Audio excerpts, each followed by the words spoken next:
First, check your cable connections. Ensure the USB-C dongle is securely plugged in or switch to wired mode with a certified USB-C cable to bypass wireless issues.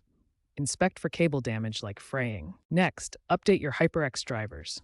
Download the latest version from the HyperX website for Windows or Mac OS to fix mic distortion or detection issues. Finally, configure settings. In Windows Sound Control Panel, set headset as default input and adjust levels. Check app permissions in Windows 11 and Discord voice settings. Keep the dongle within 30 feet and avoid interference by switching to 5 GHz Wi-Fi. If basic troubleshooting doesn't resolve the issue, try advanced options. Start with the HyperX Ingenuity app, which includes automated diagnostics to identify microphone problems quickly. Use the app to push firmware updates that fix Bluetooth pairing problems and improve wireless stability.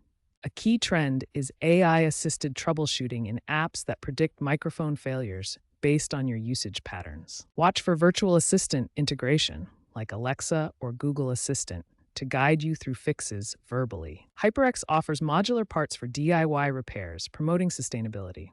Look ahead to the Cloud 4 model, which aims to eliminate mic dropouts with advanced error correction by 2026. Regularly check HyperX's website for the latest updates and firmware to stay current.